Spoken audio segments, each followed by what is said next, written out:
रामायण किताब है, उस किताब में देवर और भाभी का तस्करा है। रामायण में देवर कौन है? लक्ष्मण जी। भाभी कौन है? सीता जी। उस किताब में लिखा हुआ है जब 14 साल का वनवास पूरा हो गया तो घर लौटी भाभी भी, सीता जी, घर लौटी देवर भी, लक्ष्मण जी। अब लोगों ने स्वागत किया, फूल का माला लेकर के लक्ष्मण जी से कहा, वो आपकी भाभी जो अपनी आबरू बचा करके आई, रावण से अपनी आबरू बचा करके आई, उसका स्वागत आप कीजिए। ये माला है, जा करके भाभी के गले में डाल करके आइए। लक्ष्मण जी से कहा जा रहा है, देवर से कहा जा रहा है, आपकी भाभी 14 साल वनवास पूरा करके आ रही है, ये माला लेकर के अपनी भाभी का स्वागत करके आइए। वो भाभी आपकी बैठी हुई है, वहां जाइए और अपने हाथ से स्वागत करके आइए, माला पहना करके आइए। अब लक्ष्मण जी ने रामायण में लिखा है कि माला पकड़ लिया, 2-4 कदम बढ़ा करके खड़े हो गए, ताक झांक करने लगे। तो लोगों ने कहा क्या हुआ? कहा मेरी भाभी के साथ 4-5 औरत और भी बैठी हुई है। अब 4-5 औरत में मेरी भाभी कौन है मुझे पता ही नहीं है। कहा अल्लाह अल्लाह, 14 साल भाभी के साथ रहे हो, भाभी का चेहरा नहीं देखा? कहा वो तो घूंघट डाल करके रहती थी, चेहरा कहाँ नजर आया? चलते हुए सिर्फ मैंने पांव देखा है, चेहरा आज तक नहीं देखा है। शादी के बाद 4 महीने में बच्चा हो गया। अभी शादी को सिर्फ 4 महीने हुए, बच्चा हो गया। तो बीवी ने शौहर से कहा इसका क्या नाम रखें? कहा इसका नाम तेज रफ्तार रख दो। 9 महीने का सफर 4 ही महीना में तय कर लिया।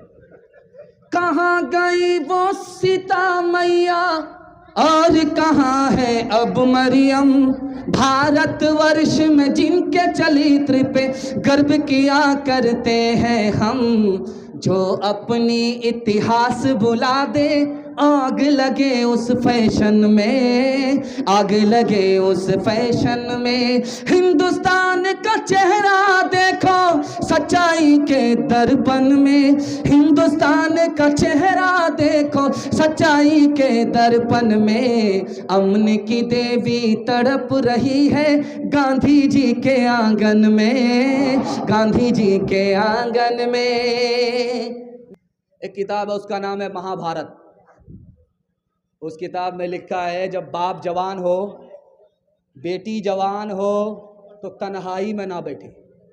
अपना सगा बाप अगर जवान है, अपनी सगी बेटी अगर जवान है, महाभारत में लिखा हुआ है अपनी जवान बेटी के साथ जवान बाप तन्हाई में ना बैठे। क्या पता बीवी समझकर बेटी ही से जिना कर ले। महाभारत में लिखा हुआ है। एक किताब है, उसका नाम है बरहमा पुराण, विष्णु पुराण। उसमें है कि जमाना इतना बुरा आ रहा है, इतना बुरा आ रहा है, जो औरत घूंघट डाल करके रहती थी, वो घूंघट हटा करके मर्दों के सामने बाल को संवारेगी, क्रीम लगाएगी, शर्मो हया का कोई पासो लिहाज नहीं होगा, अपने हुस्न को बेचेगी, गरीब शौहर को लात मार देगी, 7 साल 8 साल की लड़की मां बन जाएगी, 8 और 10 साल का लड़का बाप बन जाएगा। इतना आवारा दौर आ रहा है। एक आखिरी नमूना आपकी खिदमत में रखने के लिए जा रहा हूं। अगर मुझे कुछ भी टाइम नहीं मिलता, सिर्फ 3 मिनट का टाइम मिलता, वो सुनेंगे 2025 में। 3 मिनट के लिए अगर मुझे टाइम मिलता तो जो पैगाम मैं सुनाने के लिए जा रहा हूं वो सुना रहा हूं। अगर आप इसकी हिफाजत कर लेते तो हिंदू मुसलमान दंगा कभी हुआ नहीं है और जिंदगी में कभी नहीं होगा। सुनने के लिए तैयार हैं? एक बार हाथ उठाइए इंशाअल्लाह। दिल मिले या ना मिले, हाथ मिलाएंगे, हाथ उठाइए इंशाअल्लाह। खैर, तब तो बड़ा मुश्किल है, तब तो फिर बहुत मुश्किल। आप कन्या के भी मामू हैं, दूल्हा के भी मामू, दोनों तरफ से आप बोरो बन करके आए। ध्यान से सुनिएगा, ज्यादा अगर दायां बायां कीजिएगा जनाजा ही पढ़ा दूंगा। ध्यान से तेजी के साथ निकल जाएगा। हिंदुस्तान के बहुत बड़े वजीर आजम थे, उनका नाम था मुरारजी भाई देसाई। उन्होंने मुसलमानों से कहा, मुसलमानों मुझे एक इमाम दे दो, मुसलमानों मुझे एक मुअज्जिन दे दो। कहा कि वजीर आजम आप तो हिंदू हो, आपको इमाम की क्या ज़रूरत है, आपको मुअज्जिन की क्या ज़रूरत है? मुअज्जिन तो मस्जिद में चाहिए, मुअज्जिन और इमाम तो मस्जिद को चाहिए। आप तो वजीर आजम हो, हिंदू हो, आप इमाम क्यों मांग रहे हो, आप मुअज्जिन क्यों मांग रहे हो? वजीर आजम ने कितना प्यारा जवाब दिया। उन्होंने कहा कि बगल में मंदिर है, बगल में मस्जिद है, मस्जिद का दरवाज़ा बंद है, मस्जिद का माइक बंद है, मंदिर का दरवाज़ा खुला हुआ है, मस्जिद का माइक बंद है, मस्जिद में अजान नहीं होती है, अजान देने वाला मुअज्जिन नहीं है, मस्जिद में नमाज नहीं होती है, इमाम नमाज पढ़ाने वाला नहीं है। मेरे दिल को ठेस पहुंचती है। हिंदुस्तान हिंदू मुसलमान दोनों का है और इसकी खूबसूरती में एक तरफ मंदिर है, एक तरफ मस्जिद है। मस्जिद का दरवाज़ा बंद हो, मंदिर का दरवाज़ा खुला रहे, ये मुझे गवारा नहीं है। इसलिए मुझे एक मुअज्जिन दे दो, एक इमाम दे दो, तनख्वाह मैं अपनी जेब से अदा करूंगा, ताकि इस हिंदुस्तान में मंदिर भी आबाद रहे, खुदा का घर मस्जिद भी आबाद रहे। महात्मा गांधी जी ने हिंदू मुसलमान से खिताब करते हुए कहा कि तुम हिंदू करके हिंदू से मुसलमान से झगड़ते हो और तुम मुसलमान समझ करके हिंदू से झगड़ते हो। याद रखो, मैंने हिंदू से हा को निकाला, मुसलमान से मीम को निकाला। जब हा को मीम से मिलाया तो हम हो गया कि यानी हम हिंदुस्तानी हैं, चाहे हिंदू हो चाहे मुसलमान हो। जब तुम भी हिंदुस्तानी हो, हम भी हिंदुस्तानी हैं, तो हिंदू मुसलमान का फिर झगड़ा कैसा है? तीसरे नमूने को आपकी खिदमत में रखने के लिए जा रहा हूं, इसको बहुत ध्यान से सुनिएगा। कबीर दास जी ने कहा, किसी भी हिंदू समाज के एक आदमी को खड़ा करो, वहां पर मुसलमान को भी ले आओ, मुसलमान से पूछो कि ये दुनिया जाने वाली है, तो बोलेगा जाने वाली है। मुसलमान से पूछो ये दुनिया जाने वाली है, तो बोलेगा हाँ ये दुनिया जाने वाली है। हिंदू से पूछो कि ये दुनिया जाने वाली है, वो भी बोलेगा ये दुनिया जाने वाली है। तो कबीर दास ने कहा कि तुम हिंदू हो, तुम मुसलमान हो, दोनों मानते हो कि ये दुनिया जाने वाली है, तो जाने वाली चीज पर फिर तुम आपस में झगड़ा क्यों करते हो? सुबह का वक्त था, खिड़की खोल करके राजा देख रहा था, मीरगंज के रोड को देख रहा था और दलित समाज का आदमी झाड़ू लगा रहा था। उसने झाड़ू लगाते हुए देखा, उसका काम खराब होने लगा। उसने कहा ये मनहूस है, इसको फांसी पर चढ़ा। जब वो फांसी पर चढ़ने लगा तो उसने कहा कि भाई मुझको फांसी क्यों दे रहे हो? कहा तुम मनहूस हो इसलिए तुमको फांसी पर चढ़ाया जा रहा है। तुमको बादशाह ने देखा, बादशाह का काम बिगड़ने लगा, इसलिए तुमको फांसी पर चढ़ाया जा रहा है। उसने कहा बादशाह से मुलाकात करा दो, मेरी आखिरी ख्वाहिश है, उसके बाद फांसी पर चढ़ा दे। बादशाह के पास लाया गया तो उस गरीब ने बादशाह से पूछा कि मुझको फांसी पर क्यों चढ़ा रहे हो? तो बादशाह ने कहा तुम मनहूस आदमी, इसलिए तुमको फांसी पर चढ़ा रहे। कहा हम मनहूस क्यों हैं? कहा तुम्हारा चेहरा मैंने देखा, मेरा काम बिगड़ने लगा।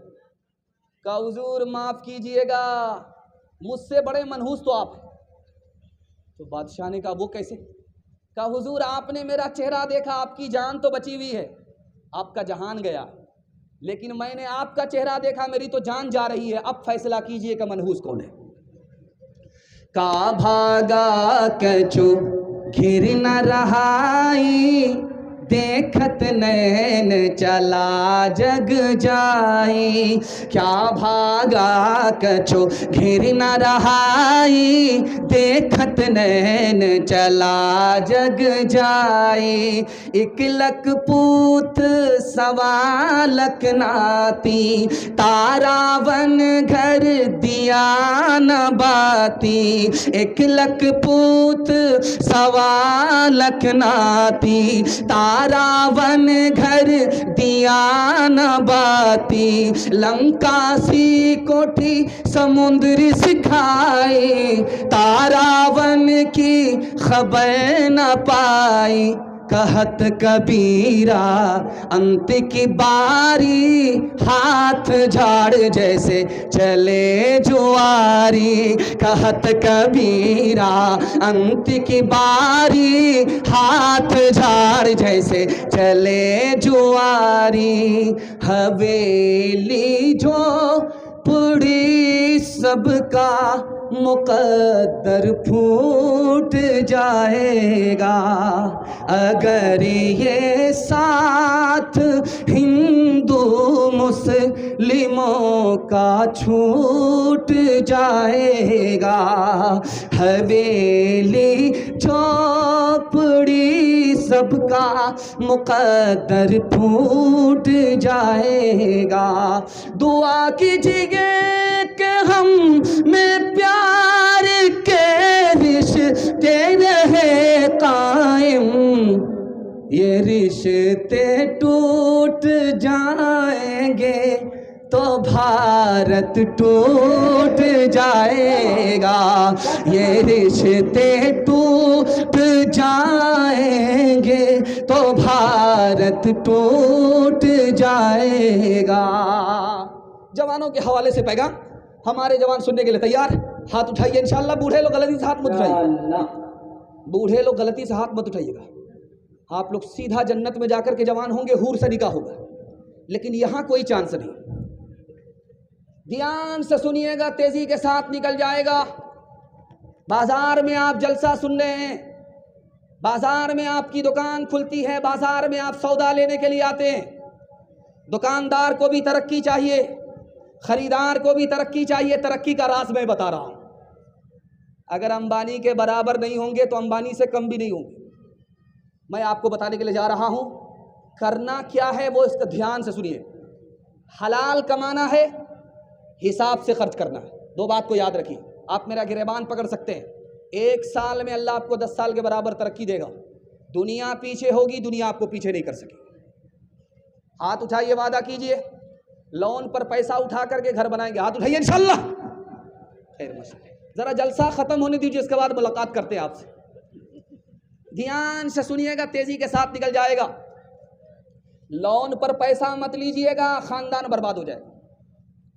LIC की किस्त मत डालिएगा, 40 साल होते होते 17 नस्ल आपकी तबाह हो जाएगी। ये जो दुबई है, यहां पर सड़क पर, दुबई में सड़क पर, बीच सड़क पर 8 लाख कार छोड़ करके लोग भाग गए। 8 लाख कार, एक कार नहीं, 1000 कार नहीं, 1 लाख नहीं, 8 लाख कार दुबई में लोग सड़क पर छोड़ करके भाग गए। क्यों? किस्तें डालने के लिए पैसा नहीं था और कंपनी खून चूस रही थी। सोचा कि जान है तो जहान है, कार छोड़ करके ही भाग गए। आपका तो बिहार है, हर तरफ से कंगाल है। हम लोग को सैलाब अलग तबाह करता है, तूफान अलग बर्बाद करता है। आप जाइए जहां पैसा छपता है, बेंगलोर, 1 महीने में 3 लाख लोग भाग गए। किराया का मकान छोड़ करके भाग गए। LIC पर पैसा डाला था, लोन पर पैसा उठाया था, वो लोग दूहते रहे ढेनू गाय की तरह, और यहां दूध खत्म हो गया, खून निकलने लगा। अब सोचा कि खून के आंसू क्या रोएंगे। 1 महीने में 3 लाख लोग लोन की वजह से, सूद की वजह से बेंगलोर जैसे शहर को छोड़ करके भाग गए। अमेरिका से बड़ा सुपर पावर कोई है? लेकिन आज अमेरिका का दिवालिया निकल गया। चाइना आगे चला गया, अमेरिका पीछे हो गया। जानते हैं क्यों? चाइना तिजारत करता था, कारोबार करता था, और अमेरिका सूद पर पैसा दिया करता था, सूद खाता था। सूद खाने और कमाने के नतीजे में 74 साल में अमेरिका बर्बाद हो गया। आसमान की बुलंदी से जमीन की पस्ती पर आ गया, और चाइना जमीन की पस्ती से आसमान की बुलंदी पर चला गया। आप बैंक में जब जाइएगा तो वहां बोर्ड पर लिखा हुआ रहता है 48 महीना सिंगल जमा कीजिए, डबल देंगे। तो दाढ़ी टोपी रख करके झोला में पैसा लेकर के जा रहे हैं, कुछ करना धरना ना पड़े, छठ मंगनी पटबिया गए, बोरा में पैसा लेकर के गए, 10 लाख रुपया जमा करते रहे 48 महीने, सोचा कि झोले में पैसा जमा किया है, बोरे में पैसा लेकर के आए। जब 48 महीने पूरे हो गए तो अब गए मोच पर ताव दे करके पैसा लेने के लिए, तो देखा कि मैनेजर भी गायब, ऑफिस भी गायब, पतलून के चक्कर में लंगोटी भी चली गई, डबल के चक्कर में सिंगल से भी हाथ धो बैठे। हाथ उठाइए, वादा कीजिए लूट करके लाएंगे, कूट करके खाएंगे, हाथ उठाइए इंशाल्लाह। खैर माशाल्लाह, ये लोग पटना जाने वाले नहीं है, सीधा रांची जाएंगे। तो बदियाला दे बैल भरे जो पूरब पश्चिम जाएगा, या सूद बढ़ा कर लाएगा या टोटा घाटा पाएगा, या सूद बढ़ा कर लाएगा या टोटा घाटा पाएगा। कसाक अजल का रस्ते में,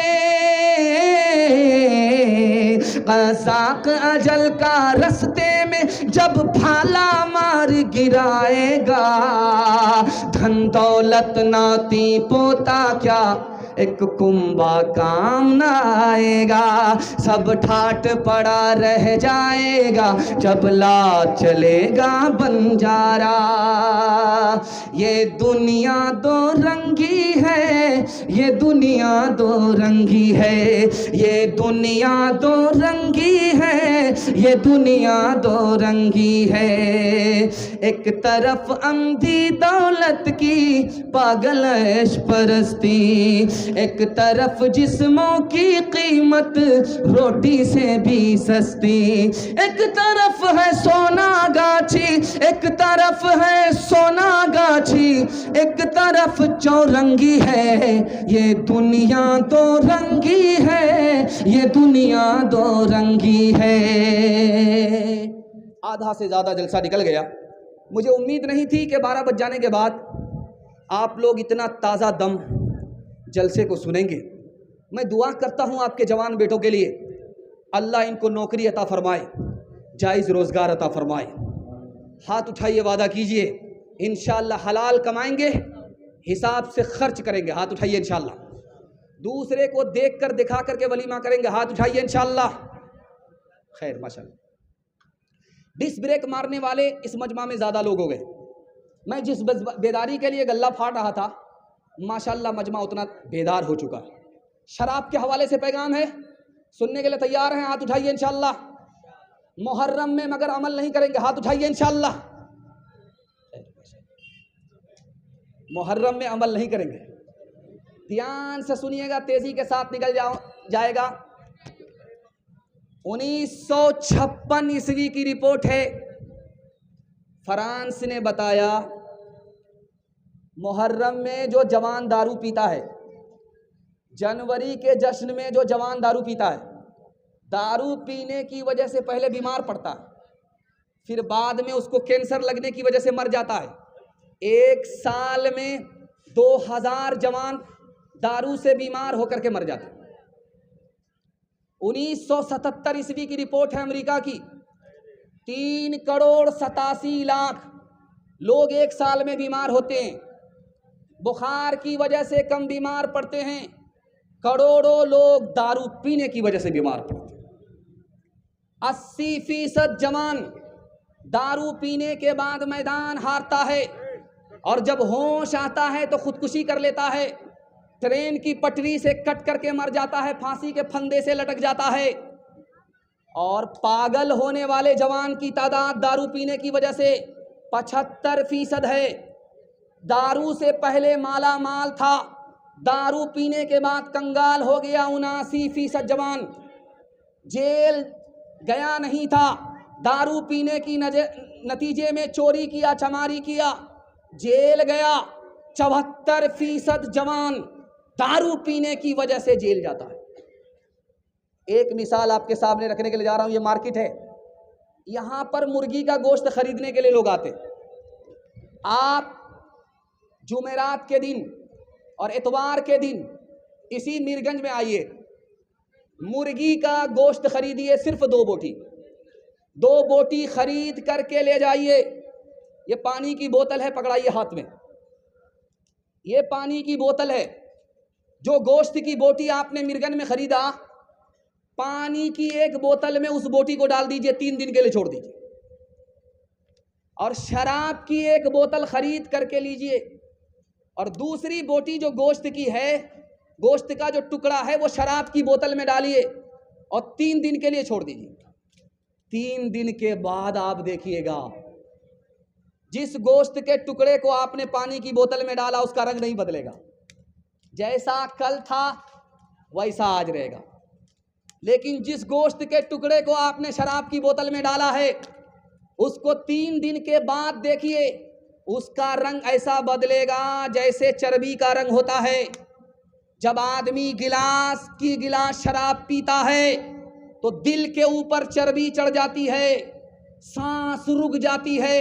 रुकने के नतीजे में जवान का फेफड़ा काम नहीं करता, सिंगल फेफड़े पर आ जाता है, और शराब पीने के नतीजे में यही जवान दुनिया छोड़ करके चला जाता है।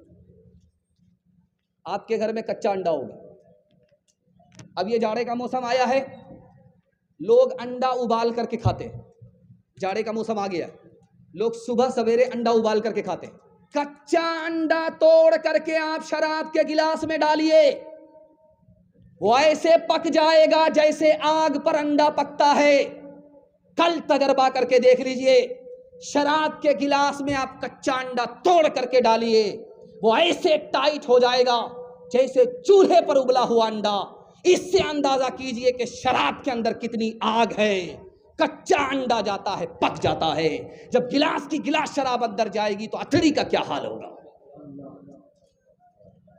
अगर शराब से बचना चाहते हैं तो एक काम है, सिर्फ एक काम करेंगे, हाथ उठाइए इंशाअल्लाह। डरना नहीं है, 7 खून माफ है। एक काम आपको करना है, अगर शराब से बचना है, शराब को अपना दुश्मन समझिए, उसी दिन आपकी शराब छूट जाएगी। पादरी साहब ने लोगों से कहा, अगर शराब छोड़ना चाहते हो तो शराब को दुश्मन समझो। तो मुरीद खड़ा होकर के बोला, हुजूर कल ही तो आपने कहा था दुश्मन से मोहब्बत करो, आज कह रहे हैं कि दुश्मन से नफरत करो। तो पादरी ने कहा, यार मोहब्बत करने के लिए मैंने कहा है, लेकिन मोहब्बत में निगलने के लिए नहीं कहा है। हाथ उठाइए, वादा कीजिए शराब से खुद भी बचेंगे और अपने पूरे समाज को बचाएंगे। हाथ उठाइए इंशाअल्लाह। कौन मकबूल है, कौन मरदूद है, कौन मकबूल है, कौन मरदूद है, बेखबर क्या खबर तुझको क्या कौन है। कौन मकबूल है, कौन मरदूद है, कौन मकबूल है, कौन मरदूद है, बेखबर क्या खबर तुझको क्या कौन है। जब तुलेंगे अमल सबके मीज़ान पे, जब तुलेंगे अमल सबके मीज़ान पे, तब खुलेगा कि खोटा खरा कौन है। कौन मकबूल है, कौन मरदूद है। सिर्फ 2 पैगाम बाकी रह गए। मजमा अपनी जगह पर सलामत है, लोगों को सर्रा बागा लग गया है बैठते बैठते, तो वो अपना सर्रा बागा छुड़ाने के लिए खड़े हुए। लेकिन माशाअल्लाह जलसा देखने वाले आए, देख करके चले गए, जलसा सुनने वाले बैठे हैं। मैं तो लोकल मुकर्रिर हूँ, कल भी आपको सुना दूंगा, लेकिन जिसका टाइम नहीं मिलता है, मुश्किल से टाइम मिलता है, और आप लोग खुशनसीब थे, आपका उनका टाइम मिल गया। मौलाना अब्दुल्ला सालिम कमर साहब चतुर्वेदी वो बाकी हैं, अगर उनका बयान सुने बगैर आप चले गए तो आपका जलसा बासी हो जाएगा, बाहर के लिए लोगों के लिए नहीं रहेगा। हाथ उठाइए, वादा कीजिए जब तक वो आ ना जाए, उनका बयान हो ना जाए, हम लोग यहाँ से नहीं जाएंगे। हाथ उठाइए इंशाअल्लाह। इंशाअल्लाह सिर्फ 2 पैगाम आपकी खिदमत पर रखने के लिए जा रहा हूँ। 5 मिनट में मेरे हिस्से का जलसा मुकम्मल हो जाएगा। माँ बाप के हवाले से और पर्दे के हवाले से आपकी खिदमत पर रखने के लिए जा रहा हूं। ध्यान से सुनिएगा, तेजी के साथ निकल जाएगा।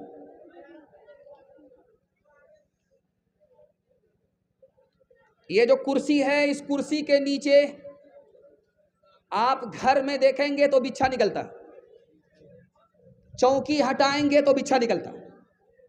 उस बिच्छे को जो भी देखता है जूता चप्पल से मारता है। गुलसिता में इसका राज लिखा है। उस बिच्छू ने काटा नहीं है, फिर भी बच्चा भी उसको जूते से मारता है, बूढ़ा भी जूते से मारता है। जानते हैं क्यों?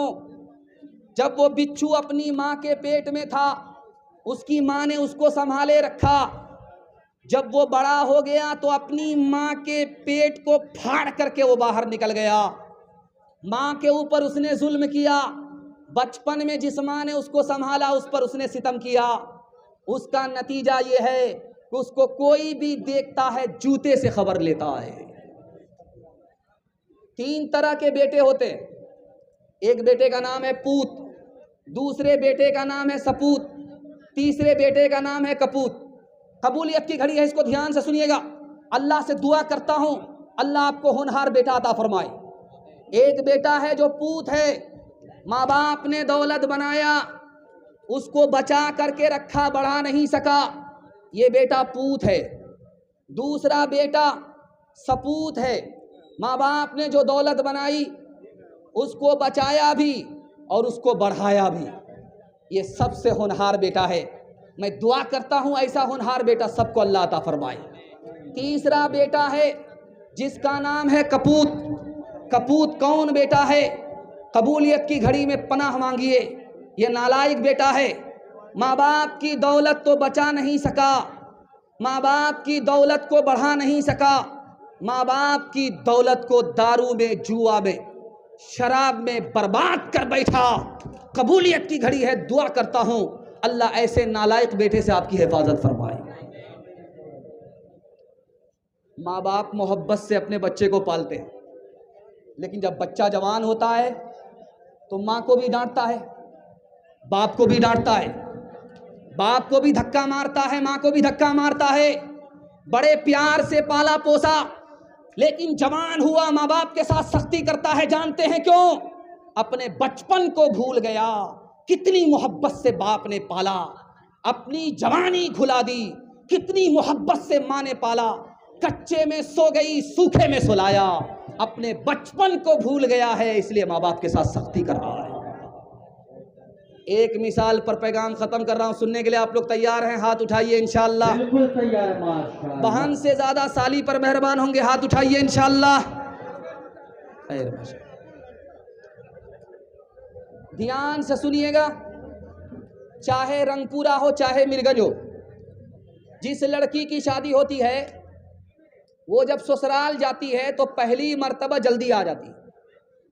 चाहे 1 दिन में आ जाए, चाहे 2 दिन में आ जाए, चाहे 3 दिन में आ जाए, चाहे यह डकेता हो, चाहे ये मिर्गंज हो, चाहे ये जनमुरीद जो बैठा हुआ है बढ़ाड़ा कोठी का ये हो, चाहे मिर्गंज के लोग हों, कहीं के लोग हैं। रिवाज ये है कि लड़की की शादी हुई, मैके से ससुराल गई, 1 दिन में आ गई, 2 दिन में आ गई, 3 दिन में आ गई। लेकिन अब होता क्या है ये सुन करके आपको हैरत होगी। जब पहली मर्तबा लड़की आती है ससुराल से मैके, मोहल्ले की सारी औरत घेर लेती है। सवाल जवाब होता है, बेटी ससुराल से आ रही हो, ससुराल कैसी थी? तो लड़की कहती सुभान अल्लाह। दूसरा सवाल होता है कि ससुर कैसे थे? तो लड़की कहती माशाअल्लाह। तीसरा सवाल होता है कि शौहर कैसे थे? तो लड़की कहती अल्हम्दुलिल्लाह। अब एक औरत कहती है सब फालतू सवाल है, असल सवाल का जवाब दो, तुम्हारी सास कैसी थी? तो कहती अस्तगफिरुल्लाह, ला हौला वला कुव्वता इल्ला बिल्लाह, जल्ले तू जलाल तू उस बला को टाल तू।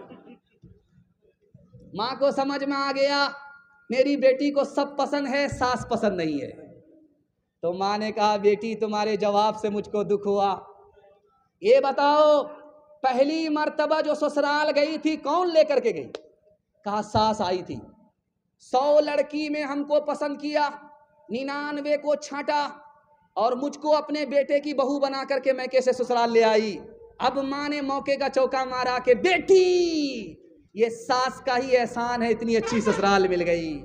ये सास का ही एहसान है इतने अच्छे शौहर मिल गए, ये सास का ही एहसान है इतनी अच्छी ससुराल मिल गई। बेटी सास बला और मुसीबत नहीं होती, कभी माँ होती है, कभी माँ से बढ़कर होती है। हाथ उठाइए, वादा कीजिए बेटी की तरफदारी में दामाद सीधा जेल जाएगा। हाथ उठा दीजिए, इंशाल्लाह 2-4 आदमी बिल्कुल सही जा रहा है। माता पिता की चाह को बेटा जो ठुकराए, माता पिता की चाह को बेटा जो ठुकराए, समझो उस परिवार का, समझो उस परिवार का सब कुछ गंवा पिलाए, सब कुछ गंवा पिलाए। सास को जब कोई बहू पग पग दे इल्जाम, सास को जब कोई बहू पग पग दे इल्जाम, उस घर से बरकत गई, उस घर से बरकत गई, नरक हो गया धाम, नरक हो गया धाम।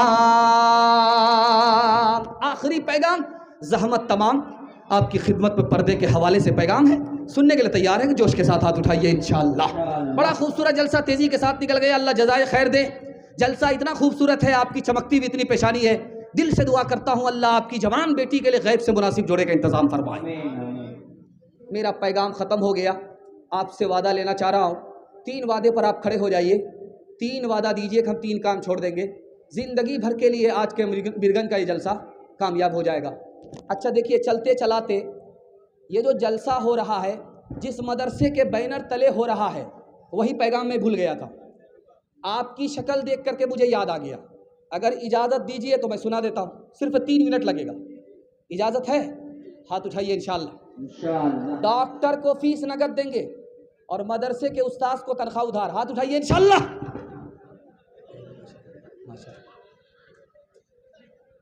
मदरसे का 3 एहसान है, अगर ये मदरसा नहीं होता तो आप इंसान नहीं होते, जानवर होते। अगर ये मदरसा नहीं होता, दूसरा एहसान, आपके बच्चे को बाप नहीं मिलता, माँ मिलती, बाप नहीं मिलता। ये मदरसा ही है कि निकाह पढ़ाता है, बच्चे को माँ भी मिल जाती है, बाप भी मिल जाता। अगर ये मदरसा नहीं होता, निकाह होता ही नहीं, माँ तो मिलती, बाप किसका है, इसका बाप कौन है पता नहीं चलता। दूसरा एहसान, मदरसे का तीसरा एहसान, अगर ये मदरसा नहीं होता तो गरीब के बच्चे को फ्री में तालीम नहीं मिलती। मैं आपके सामने माइक लेकर के बैठा हुआ हूँ, आप पूछिएगा तुम्हारा कितना पैसा खर्च हुआ, मैं बोलूँगा कि गिनती के पैसे मेरे खर्च हुए। असल तो कौम का चंदा था, मदरसे का एहसान था, गरीब का बच्चा पढ़ लिख करके आपको बयान सुना रहा है। अगर ये मदरसा नहीं होता तो गरीब के बच्चे को फ्री में तालीम नहीं मिलती। मदरसा 3 तरह से चलेगा, आपको चलाना है। मदरसे में भेज करके बच्चे को पढ़ाएंगे, हाथ उठाइए इंशाअल्लाह। मदरसे के लोगों की दाढ़ी नहीं नोचेंगे, टोपी नहीं उतारेंगे, ताज़ीम करेंगे, हाथ उठाइए इंशाअल्लाह।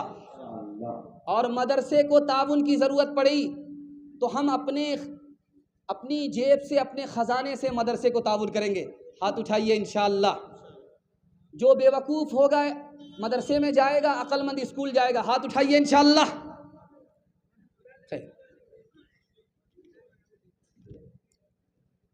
एक मिसाल पर पैगाम को ख़त्म कर रहा हूँ। अगर आप मदरसे से भागेंगे, मदरसे के लोगों से भागेंगे, मस्जिद से भागेंगे, तो हदीस कहती है आपकी रोज़ी में बरकत नहीं होगी, आपके ऊपर दुश्मन मुसल्लत होगा, और जब दुनिया से जाएंगे तो अल्लाह ईमान से महरूम कर देगा। इसलिए मदरसे से भागेंगे, 3 बला में अल्लाह मुब्तला कर देगा। मदरसे के करीब जाएंगे, अल्लाह 3 मुसीबत से निकालेगा। रोज़ी में बरकत भी होगी, ईमान की दौलत भी सलामत रहेगी, और इंसाफ भी मिलेगा। हाथ उठाइए, वादा कीजिए इंशाअल्लाह मदरसे से भागेंगे नहीं, मदरसे से दुश्मनी नहीं करेंगे, मदरसे से करीब आएंगे। हाथ उठाइए इंशाअल्लाह। हुक्का का बहाना, दिल का धुआं निकाल रहा था बूढ़ा, बीड़ी पी रहा था। 2 बूढ़े बीड़ी पी रहे थे, एक बच्चा मदरसे से पढ़ करके निकल रहा था। मदरसे से पढ़ करके निकल रहा था बच्चा, तो दो चचा को देखा बीड़ी पीते हुए। कहा कि बड़े मियाँ सिर्फ बीड़ी ही पीते रहोगे, हुक्के का बहाना, दिल का धुआं ही निकालोगे, या कुछ दीनदारी भी रखते हो? कहा कि सवाल करो, 50-50 हम लोग हैं, इधर भी जानकारी रखते हैं उधर भी जानकारी रखते हैं। तो मकतब का बच्चा, मदरसे का बच्चा, 55 के बूढ़े से पूछा वजू में कितना फर्ज है? तो बूढ़ा बोला 15। दूसरा बूढ़ा कौनी मारा, तो बोलता है 10। फिर कौनी मारा, अरे अल्लाह का बंदा 3 बोल दो। तो वो बूढ़ा कहता है कि ये तेरा बाप 10 तो मान नहीं रहा है, 15 मान नहीं रहा है, 3 कहाँ से मानेगा?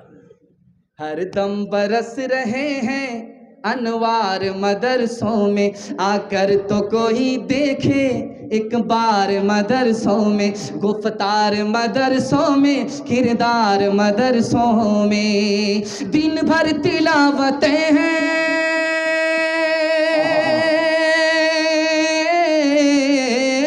दिन भर तिलावतें हैं, शब भर इबादतें हैं, होता नहीं कोई दिन एतवार मदरसों में, होता नहीं कोई दिन एतवार मदरसों में। 3 वादा दीजिए, अल्लाह की इबादत करेंगे इंशाअल्लाह। हाथ उठा दीजिए, बिल्कुल सही जा रहा है। रसूलुल्लाह की इताअत करेंगे इंशाअल्लाह, मखलूक की खिदमत करेंगे इंशाअल्लाह। मैं इस कुर्सी पर बैठ करके आपको गारंटी दे करके जा रहा हूँ, आप 3 चीज़ छोड़िए, मुसीबत आपको छोड़ देगी। अगर गुनाह नहीं छोड़ेंगे, मुसीबत आपको नहीं छोड़ेगी। अगर हराम नहीं छोड़ेंगे, मुसीबत आपको नहीं छोड़ेगी। गलत माहौल में रहेंगे, मुसीबत आपको नहीं छोड़ेगी। हाथ उठाइए, 3 चीज़ को छोड़िए, मुसीबत आपको छोड़ देगी। गुनाह नहीं करेंगे इंशाअल्लाह, गलत नहीं कमाएंगे इंशाअल्लाह, गलत माहौल में नहीं जाएंगे इंशाअल्लाह। न किताबों से, नवाज़ों से, नज़र से पैदा, दीन होता है बुजुर्गों की नज़र से पैदा।